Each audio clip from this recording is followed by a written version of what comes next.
柔軟性チェック2つ行います。足裏合わせて股関節外に開いてスマホが当たるかどうかチェックしてみましょう。そのまま前へ倒れて肘が床につけば OK です。ビフォーアフターで比べてみましょう。まずは足の裏を合わせて股関節を外にパタパタ開きましょう。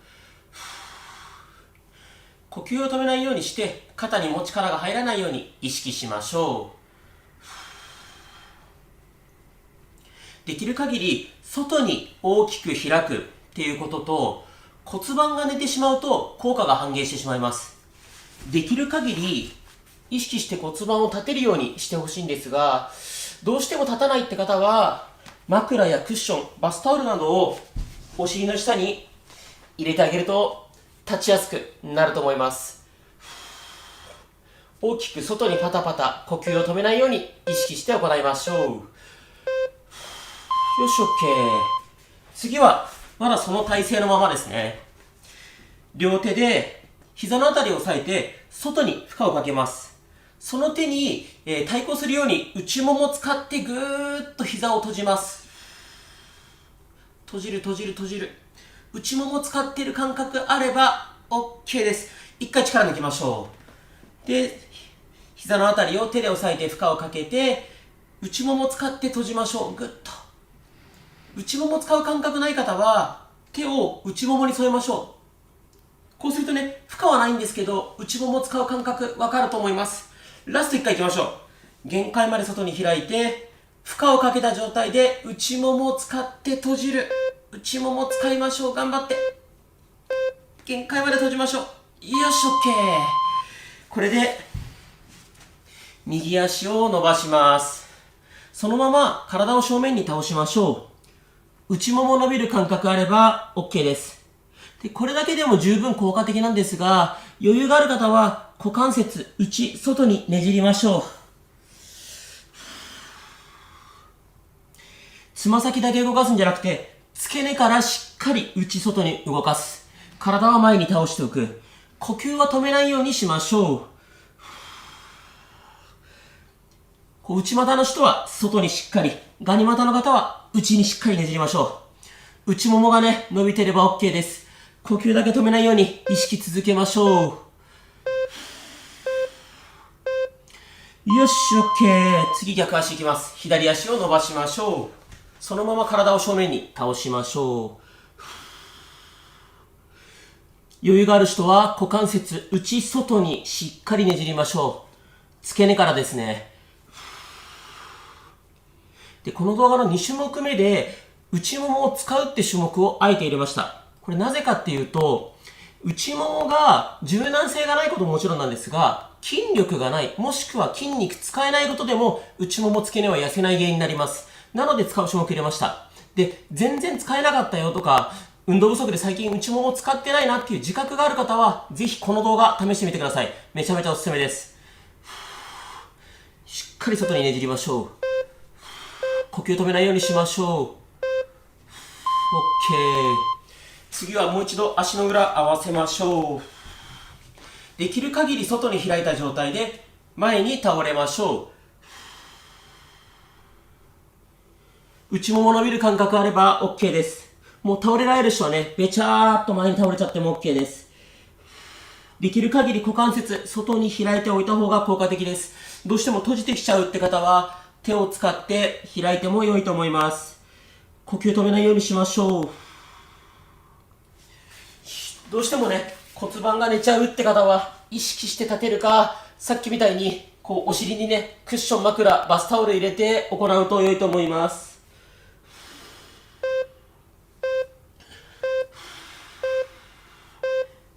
よし OK。 体育座りの状態で右足を外に開きます。内ももの付け根使って足をグッと上げる。上げる。この付け根触って、あ、力入ってるな、動いてるなって感覚あればそれで OK です。で、これを高く上げすぎると前ももとか使っちゃうので、本当に僕と同じぐらい、ちょっと上げるぐらいで内もも十分です。これで効いてると思います。ラスト1回上げましょう。OK。 次は内もも付け根マッサージしていきます。この自分が気になる部分を両手でわしづかみしましょう。で、あんまりこう肩力入れすぎないようにしましょう。であんまりねこう強くやってこうあざになったりしまうので、痛気持ちいいぐらいで十分です。こう筋肉を緩ませる、ほぐすっていうイメージですね。こうテレビ見ながらね毎日習慣にするといいと思います。よし、 OK。 次はですね、ちょっと負荷をかけます。内もものあたり手を添えてグッと押します。その状態で膝を上げる。さっきよりちょっと強度強くして内ももを使ってます。付け根の部分ですね。で付け根使う感覚ない方は空いてる手で付け根触ってあげましょう。右手では負荷をかけてます。左手は付け根に添えて、動いてるなって感覚を確認しましょう。これは結論、付け根の筋肉動いてる感覚があればそれで OK です。しっかりぐーっと上げていく。次逆足やっていきます。左足を外に倒します。付け根を意識して膝を浮かせる。付け根を意識して上げる。で付け根使う感覚ない方はちょっと足前に出したりとか、手でこうやって触ってみたりとか、いろいろね角度変えたりしてみて、こう使うっていう感覚をまず身につけてください。これ感覚ない方、これまずできないことをできるようにするって練習なので、すぐ細くなるとかじゃなくて、まずは使えるようになりましょう。練習の段階ですね。で次は付け根両手で揉んできます。この自分の気になるところを両手でわしづかみにしましょう。で痛気持ちいいぐらいの強さでやっていきましょう。で肩あんまり力入れすぎないようにして、呼吸はね止めないように意識を続けましょう。グッと。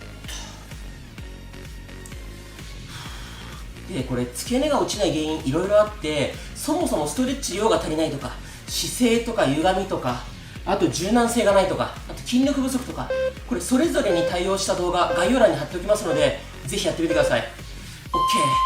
次はですね、負荷をかけます。左手で内ももにグッと押しましょう。こっちに押したまま膝を上げる。付け根使ってる感覚あればそれで OK です。余裕がある方はね、もうちょっと負荷強めにやってもいいです。グッと上げる。付け根意識してグーッと上げましょう。でどの動画やればいいのって最近聞かれるんですが、種類とか分数とか、これそもそも自分が習慣化できるものを選びましょう。概要欄の中から。よし OK。 最後ですね、開脚します。できるところまで開脚した状態で股関節内外にねじります。でこれきつい方はもうちょい閉じてもいいです。しっかりね内外にねじる。で内股気味の方多いのでしっかり外に開きましょう。ゆっくりいいのでしっかり外に開く。でこれ最後皆さんにちょっと聞きたいんですけど、僕の足がですね最近細い美脚だとすごい褒められるので、僕のルーティーン、やってることいろいろあるので出そうかなと思うんですけど、もし興味ある方がいれば出しますね。興味あればコメントで興味あるといただければと思います。OK です。柔軟性チェック2つ行います。足裏合わせて股関節外に開いてスマホが当たるかどうかチェックしてみましょう。そのまま前へ倒れて肘が床につけば OK です。ビフォーアフターで比べてみましょう。いきなりですが皆さんに睡眠に関する質問です。1、寝つきが良くてベッドに入って5分前後ですぐに寝てしまう。2、逆に寝つきが悪くてベッドに入ってから30分から1時間以上経たないと眠れない。皆さんこれどちらか当てはまりましたか？これどちらも NG なんです。1に当てはまる方は慢性的な睡眠不足の可能性が大です。2に当てはまる方は医学的に入眠困難と言われる状態の可能性が大です。どちらか当てはまった方は寝る前にこのマッサージ動画を一緒にやってみましょう。最初に耳たぶをつまみます。下に軽く引っ張るイメージですね。こう肩に力入れずに軽く引っ張るイメージ。呼吸は止めないようにやっていきましょう。OK。 次はグッと噛んでこの動く噛み合わせの部分を指2本ぐらいでこうやってマッサージしていきます。痛気持ちいいぐらいでやっていきましょう。物足りない方はこうやって親指でやったりとか指3本でやっても良いと思います。呼吸は止めないこと、こう肩にね力入れすぎないようにしてこう円を描くようにマッサージしていきましょう。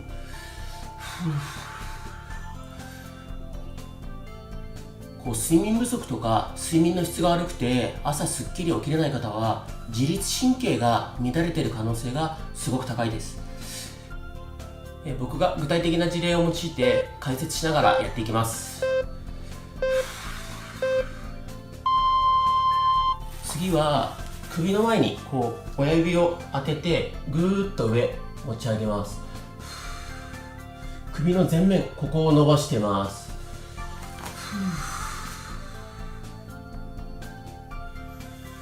こう自律神経乱れてる方の分かりやすい例として、カフェインとかアルコール、あとはジャンクフードをすごい食べたくなったりとか、あとは夜中にすごい食欲出て夜中に食べたくなったりとかしますね。そういう方は自律神経が乱れてる可能性すごい高いです。あとお肌の調子も悪くなったりしますね。自律神経乱れると。 OK。 次はこのこめかみのあたりマッサージしていきましょう。僕指3本でやってます。いまいち場所がわかんない方はぐーっと噛んだ時に力が入るこの辺ですね。円を描くようにマッサージしていきましょう。で、さっきお伝えしたように結局自律神経乱れてると飲みすぎ食べすぎちゃうんですよね。だから結論痩せづらいというか太る。なので僕は自律神経が整ったら、食欲も収まってなおかつ睡眠時間が増えるので、食べることに使える時間も減ります。だから結局痩せると思ってます。肩はね、力入れすぎないようにしましょう。痛気持ちいいぐらいでやりましょう。OK。